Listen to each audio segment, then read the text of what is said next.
In this video, I'll be reviewing your Pokemon. More specifically, this is a submission sent by PseudoWizard in the YouTube My Mon text channel in my nirtheart Discord server, which you can get access to by becoming a YouTube member. Essentially, in the first month, you get lifetime access to the Discord server. Essentially, just hop in and you get to keep the access as long as you follow the rules. Just be aware we are strict on cheating, which mostly applies for the main series games, as Pokemon Sleep is pretty safe that way. And early access too if you're interested, and priority of reply to comments. So, with that said, let's have a look at some of these Pokemon. You saw it in the thumbnail, this Meganium is indeed shiny. I don't have a button here to make that picture differently, but man, that shiny Meganium looks nice. And we are now going to look at whether or not this Meganium is viable, despite the fact it is a shiny. Some of those are bound to happen eventually, and I can't edit out all of them. In fact, I'm a one-take wonder here on this channel right now because I don't have editing software. So, inventory up M, as well as the helping bonus with the naughty nature. It's a bit of a coin flip on whether or not you really should go for a berry specialist from the Johto trio with the main skill chance up, because 4%, 4.5 indeed, is pretty high, even with this main skill right here. So overall though, the speed is preferable, and the helping bonus in combination with the naughty nature is huge. It does take a lot to really outdo the berry finding on berry specialists, but I think this Meganium in specific, at least if you can zoom it to level 75, is capable of doing just that. Helping bonus is super valuable, and then you have all of these other skill related traits that really stack on top of each other. And then at level 100, there is a skill trigger M, which for the most part we will not really talk too much about, so I'm gonna zero that out. And so what we're looking at here is, well, we got cacao, honey cacao on the ingredient list. Don't really need to talk too much about that here on the Meganium. Helping bonus. It applies across your whole team.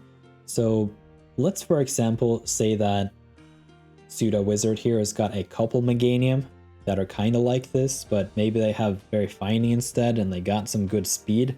That helping bonus is going to be huge on that team overall. And so for a lot of you, depending on the strategies you're running, having a couple berry specialists that are kind of like this makes it so that they can play off each other and become just crazy as a team overall. So it is a little bit unfortunate that the speed M is coming in at level 75, because overall I would say probably helping bonus, speed S, and speed of help up does not outcompete the berry finding.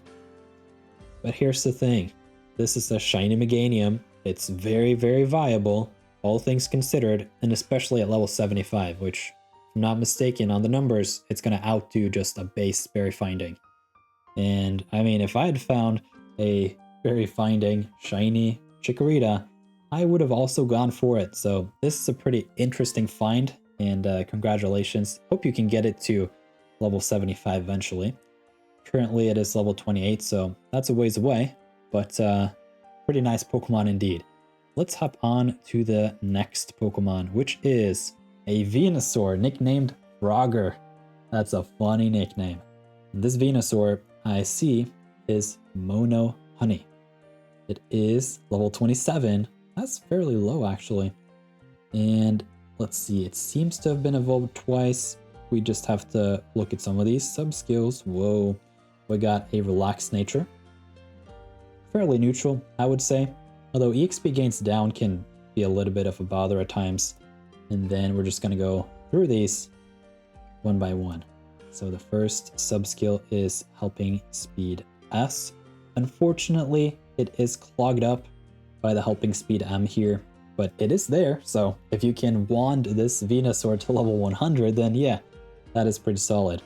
Although the thing with mono ingredient lists, which at least I've talked a fair bit amount about, is when you have the mono list, that's already a 1 in 9 chance. So that's a very rare roll, considering if you find any other supplemental traits that kind of help you out in that endeavor. So in this case, we have Ingredient Finder S, but it's also clogged up later by the Ingredient Finder M. So unfortunately, the ordering here is a little bit awkward.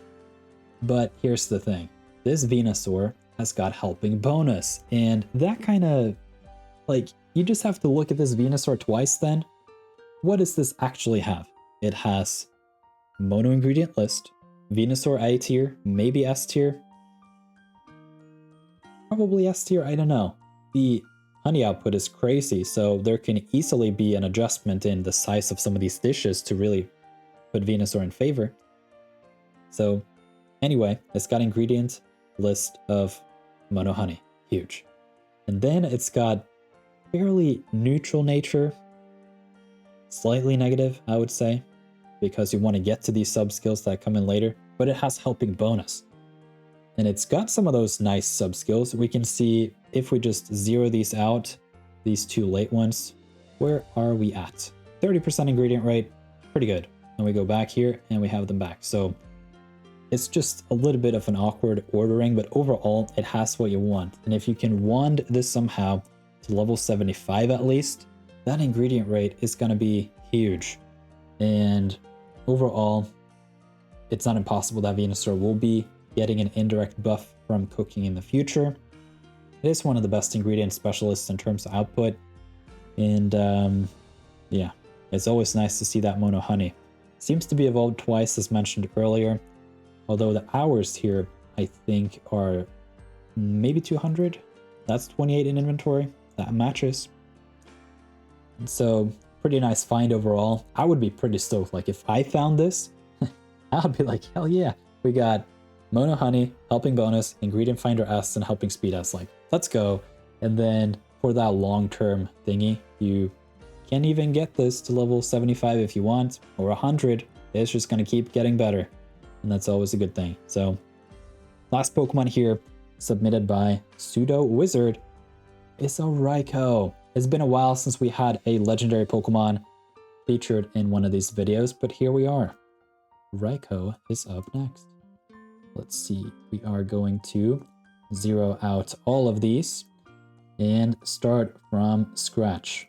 First of all, we can highlight the fact that this legendary Pokemon has got Sassy Nature. That is huge. EXP gains down is gonna hurt because that curve on a Raikou is difficult as is.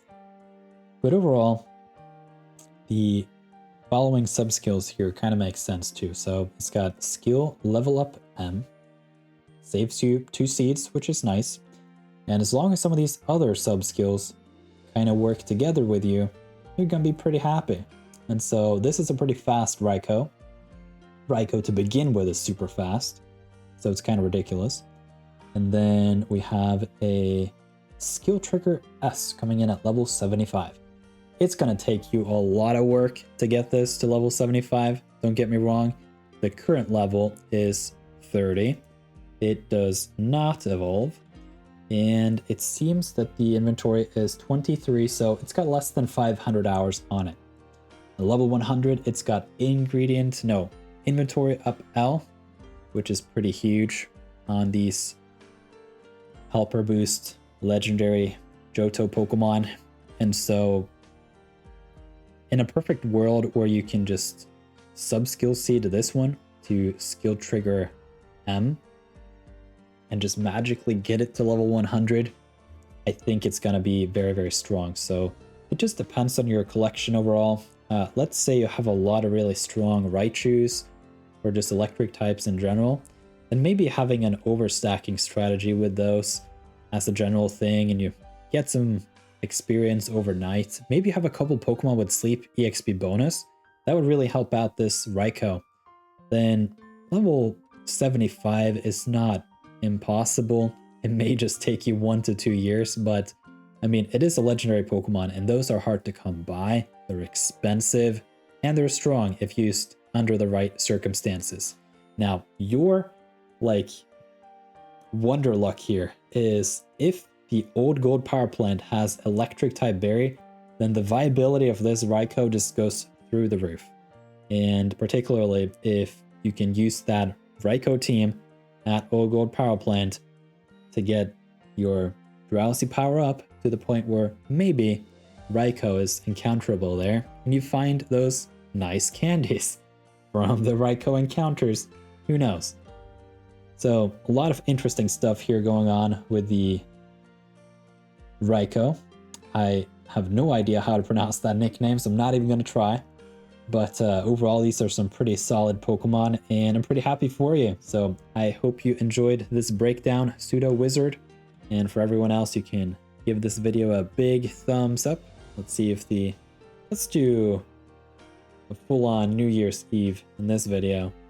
And a quick reminder, if you want to become a YouTube member, you have to locate the join button someplace, and that gives you access to the nirtheart Discord. And with that, thank you very much for watching, and I'll see you again in another video.